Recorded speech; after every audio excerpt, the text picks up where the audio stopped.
ancestors as the great movement. Ang programang magbibigay daan upang talakayin ang mga isyong may kinalaman sa ating karapatan bilang mga Pinoy sa Britanya. Kwentong nagpapalakas ng loob at bubuhay ng bawat pangarap upang ang tagumpay ay makamtan tungo sa magandang kinabukasan. Mga balita at kwentong kapupulutan ng aral na magsisilbing gabay para sa ating mga kababayan. Legal na usapin, hihimayin upang lubos na manawaan, tamang gabay maaring mailaan. Balitang walang kikilingan, bawat isa magkakaroon ng boses sa dapat pakinggan, mga isyong dapat masolusyonan. Mga usaping pilit iniiwasang pag-usapan at harapin, sisikapin naming abutin sa ngalan ng katotohanan, pagkakaisa at kapayapaan.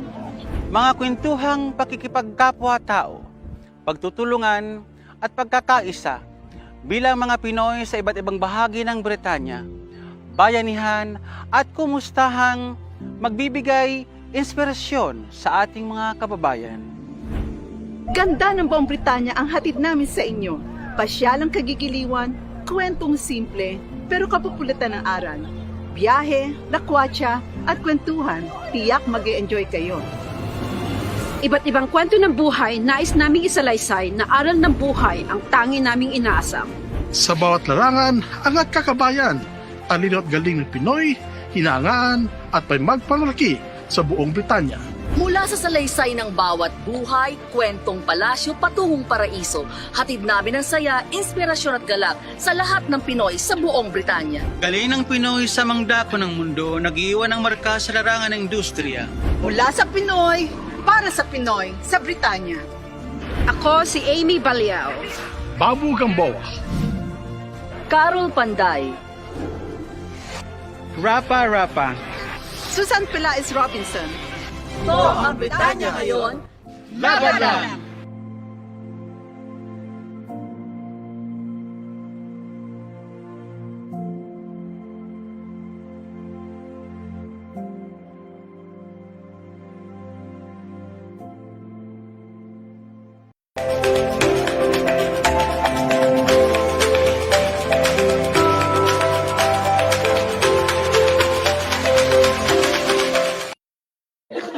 Okay. So here we are. Good afternoon again to our guest, Sir Omar Barera, and to all our viewers who are with us and participating in this program, Britanya Ngayon. And we have with us very interesting, shall we say, spokesperson. Can we say that? On behalf of our presidential candidate, Isko Moreno. Correct? Yes. Ano ba yung complete name ni Isko? Should I be asking? I believe it's Francisco. Francisco Moreno Domagoso. Isko Moreno Domagoso. And does he have any screen names other than Isko Moreno? No, I think he's using his own name. It's Isko. No, I thought Isko Moreno came from Herman Moreno. Herman Moreno. It's actually his middle yes. name. Okay. Okay. So there you are. Siguro, let me shoot the first question. Being introduced by no less than our director, Ma'am Carol.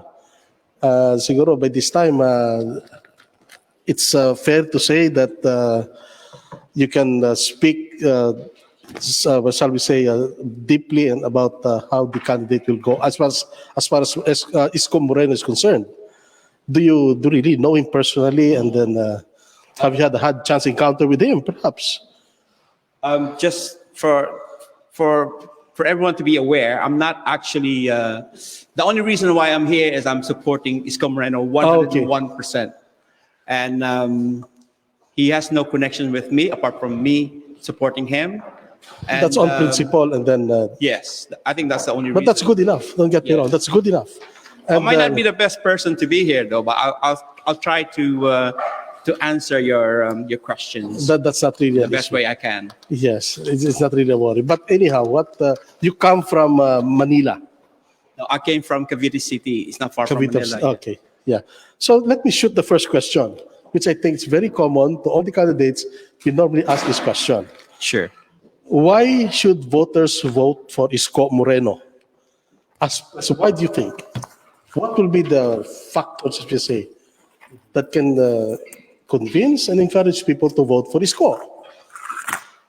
Before anything else, I would like to say hi to all the subscribers of Britannia ngayon, the 1 million soon-to-be subscribers. Congratulations sa Britannia ngayon for this event. Thank you very much. So the question is, why Isko should be the next president of the Philippines? I think that's the most You phrased important it question. correctly, yes. He's a leader. Mhm. That's one thing for sure. I'll say it again. He is a good leader. And a good leader has to be visionary. Makita natin yung mga the thing he's done in Manila in just a span of 2 years, more than 2 years. And the fact of the matter is we have this pandemic as well. So he's really good as a leader. He's got integrity and he's been honest with everything. And there's a video in YouTube. I don't know if you guys are aware.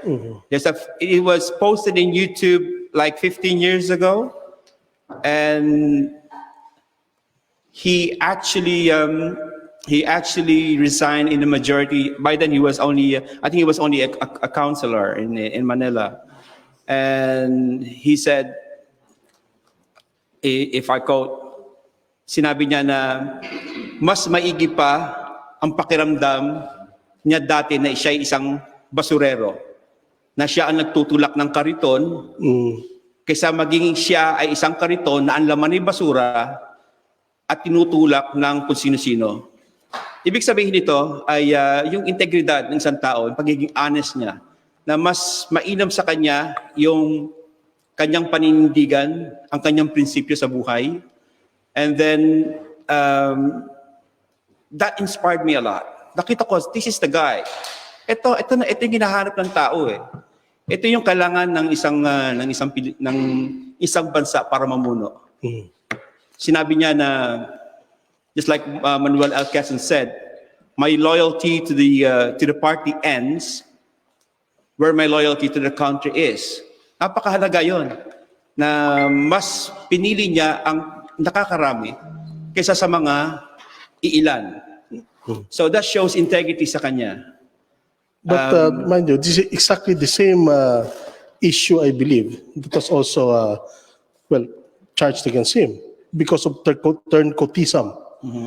He was a child, he was a baby of not a baby, he was an ally of the former mayor, Erap, and suddenly he just switched the party, and suddenly he attacked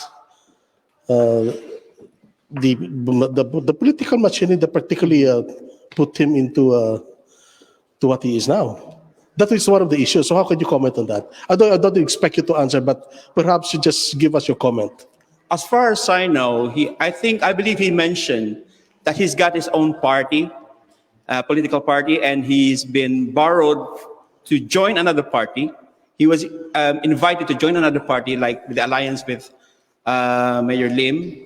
This is based on what I know and what I believe.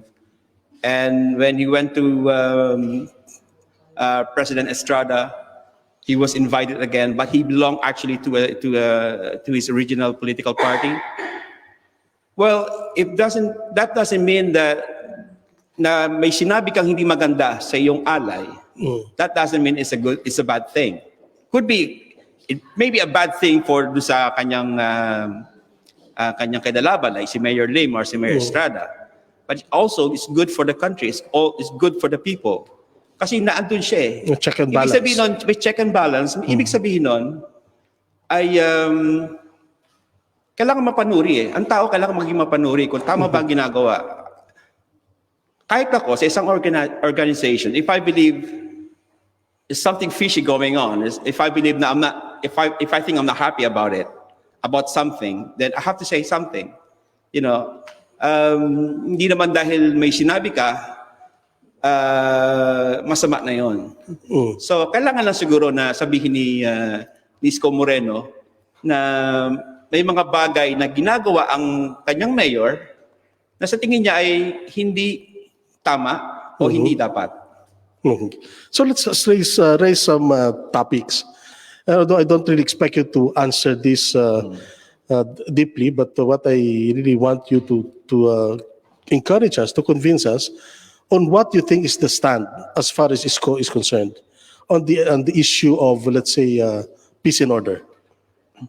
Sa peace and order, as what he said, in Manila, I believe he said 97% of the people's been arrested are alive.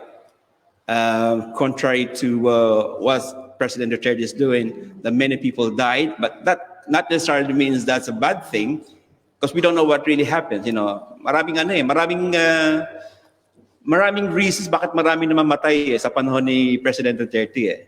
So, Okay, just so you know, in Manila, we could say that half of those who really died came precisely from Manila. well, I don't really know because I don't have that data with me. So what can you say about as far as the peace and order is concerned? Because you're saying that Isko, one way or another, has no hand in all these extrajudicial killings. What do you think was the problem? Why, if not half, most of the killings happened in Manila? Well, Manila is a dense place. Okay. Andiyan ang puntahan ng mga tao eh. It's crowded. Nakita naman natin kung I used to live in Manila during when I was studying in FEU. Okay.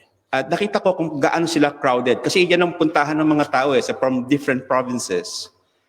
The more dense the place is, the more the crime rate is gonna be.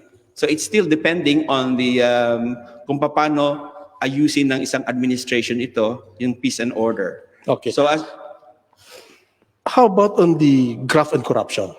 Kasi sabi na nga, merong alleged. I'm not saying that this is already decided because this is a political period. So everything has to come out. Itong sabi nila na nag-receive daw siya, he received payola from a rich Chinese businessman. I don't know if you heard this from the campaigns that he was alleged to being accused of receiving payolas. Well, Babo, I don't really know where you got that information, but Okay. I did actually my research and I couldn't find anything from the news. Unless you could tell me that there was a news. There's allegations, by the way. So There's the allegations. allegation came from the president, I believe. Okay. But he didn't actually mention the name of that person, of that presidential bowl. So, as I said, if it is really true, then the ombudsman, the office of the ombudsman should be doing something about it. Of course. The Sandigan Bayan should be doing something about it, and any regular court should be doing something about it. So, as of this moment, this is just merely accusations, Okay. which is no basis at all. What about on economics? As far as development is concerned, what do you think can contribute towards economic development? Same and simple. Yung ripple effect ng pag-unlad ng isang bayan, it diminishes the crime. Okay. Bakit? Nagpatayo ng bahay si Isko Moreno ng condo unit style na housing. And then, sorry, I lost track. So, mga condo, na-uplift yung... So in other words, by constructing these housing projects, there's a ripple effect. Oh, yeah, Of definitely. course, you have your workers, you have there is economic activity. My question is, are we able to finance all this? At what extent, and where do we source the finance? If you don't mind me asking. Well, I'm sure Mayor Isko Moreno, this is just based on what I believe. I'm sure Isko Moreno knows about this. Okay. He has studied economics. In fact, his education is far better than mine. From a lot of us, of course. Yeah. Of course, he's been on different good schools. And he took all this opportunity, in spite of his busy schedule, he took this opportunity to study. Kahit na medyo maedad na siya, I think education is very important to him, extremely important to him, I'd say. And isa pa ito nga, cutting you off there, isa sa mga issue kasi is, he has low educational background. Is it true? This is just the issues I got from social media. Right. Okay, can you tell us? So I did a bit of research about him. Okay. So he's had postgraduate studies in Arellano University as a bachelor's of laws, pamantasan ng lungsod ng Maynila, public administration. So there you are. University of the Philippines. A lot of people wanted to go there. Okay. Even I tried, but I didn't. Local legislation and local finance in University of the Philippines. Oxford University, right here. Strategic Leadership Program. Harvard University. Wow, big time to, ha? Magagandang school ito. So there you are. Education Program. So there you are. So not having said What more anything. we could ask for? Exactly. But it says as well, they're also saying that Isko is still young. And this... You know what, Babo? Kumbaga, okay, sige. Sorry to interrupt. Yes, okay. Mga Pilipinos, napakababaw eh. Wala na ba kayo maiba tong mas maayos-ayos, na mas mabigat-bigat? Yung bang, kahit ano lang may bato ng mga Pilipino, sabihin na, ambisyoso. What? Pang Manila lang. What? Sorry. Was Duterte, pang Davao lang ba si Duterte? But he became a president. And a very good one. And a very good one. Okay. Quite good. Far better than the other presidents. I'm sorry, I have to say that. Although I don't know about Magsaysay, Manuel Quezon, but mula ng buhay po ay mas magaling si Duterte sa kanila. So, having said about Duterte and his legacy, it's already a legacy. In the same note, how do you think it is compared to Duterte if he becomes president? You know, I've been telling this to everyone. I think Mayor Isko Moreno Dumagoso, if he's not going to be better than Duterte, at least as good as President Duterte. I'll vouch for Isko for that. On what terms? Strong points. Well, one thing is he's visionary. In terms of what? Visionary. He's That's too young. broad. When you say visionary, what visionary He's are you got a talking plan. about? He's the only person, he's the only candidate that has a 10 points agenda for economics. Now remember, economy. also one thing, Philippines is not Manila. Manila is not Philippines, as you said per se. No, Manila But what is in the we're saying- Philippines, I know, right? but what we're saying here, if he can perform well in Manila, what vision do you think he can do as far as the whole country is concerned? This is macro. Manila is a micro level. But Manila is the capital of the Of course. Philippines. But yeah? what we're saying is, what will be the vision? The vision, andun eh. Ginawa na sa Manila eh. And how do you think it will lead down to the provinces? definitely. There are problems in Mindanao. There are problems peace and order in Mindanao. There's, of course, a graphic corruption in general. So how could you be able to, you think, can ISKO address these issues? Not only in Manila, but the whole I truly country. believe Isko Moreno will be a good leader because he knows how to talk to people.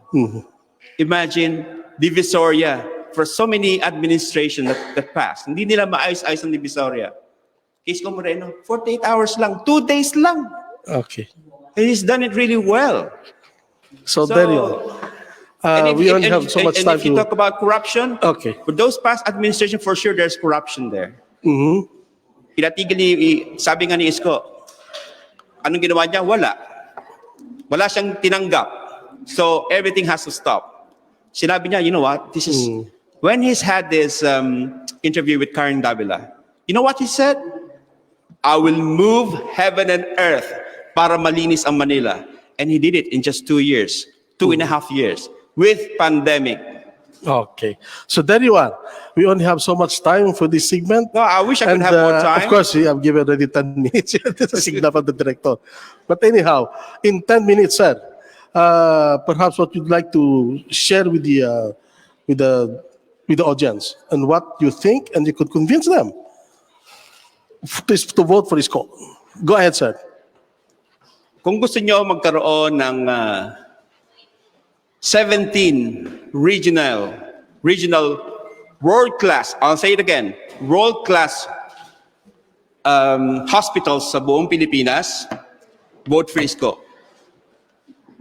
You don't know what you guys missing for pag hindi natin binoto si Isko. He should be our next president this 2022. Magaling siya. He can work with anyone.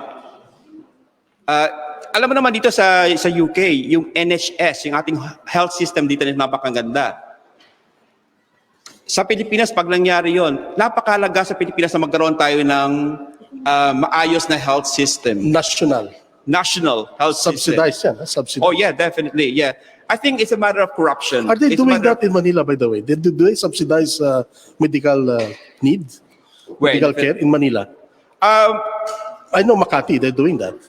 In one of the videos I've seen with Isko Moreno, with his interview with Banat Bay, he said that this hospital in Manila is going to be for free for many poor Filipinos. So I don't know whether they're going to be doing it like here in the UK, that there's a private ward and then there's NHS. So that's a good thing. That's a good point for many Filipinos. Napakahalaga na magkaroon tayo ng maayos na health system na libre, kumpleto, wala kang babayaran. Okay, but yeah, by the way, let's cut. We have a question from the audience. Sure. Okay. Hi. Meron Hi, po, Amy. hello. Online. Meron po tayong question from the audience online. Ito po yung question niya. Ano ang programa ni Isko tungkol sa issue ng pork barrel?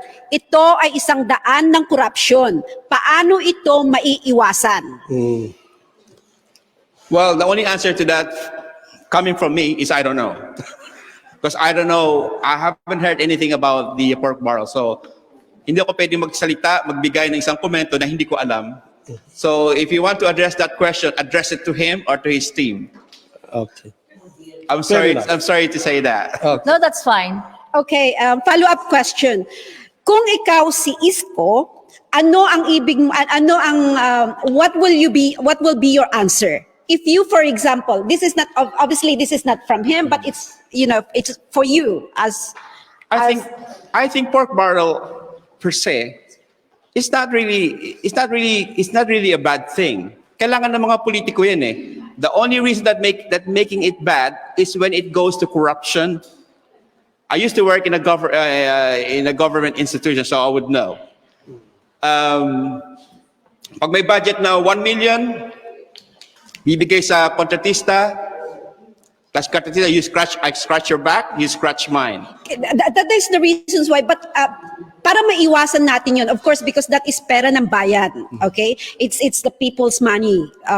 So para maiwasan natin yun, for example, I'm not talking about Isko because hindi natin alam. Ano yung solusyon mo para ganun ay maiwasan? Ano yung programa na pwede mong sabihin para sa ganun maiwasan ng mga politician yung scratch your back, I'll scratch your back, you scratch my back, yung mga ganun bang bagay. Paano natin maiiwasan po yun? Well, siguro palakasin natin ang check and balance natin. Tignan natin yung mga institution like Sandigang Bayan. You know what? I have actually an idea. Bakit di tayo magkaroon ng magtayo tayo ng isang museum na lahat ng mga corrupt na politicians ilagay yung pangalan doon. So it's going to be a deterrent for all the corrupt politicians. Yung mga politiko sa Pilipinas, kultura na ito ng mga Pilipinong politiko na the more the projects, the better for them for corruption. Kama, huwag na tayo magpaloko sa mga ito. Kita naman natin may isang dating presidente na pinakita lahat, pinost niya lahat yung lahat ng programa niya, lahat ng projects niya. Sabi ko, kultura ng Pilipino ito, the more the projects, the better for corruption sa kanila. So, wag na tayong papaloko sa mga ito. Okay. So there you are. Sir Omar Barera, that's only about the time we have for Thank you this very much, segment. Babo. But you've shared with us something very, shall we say, very informative. If not, most of the information you're giving us close to truth.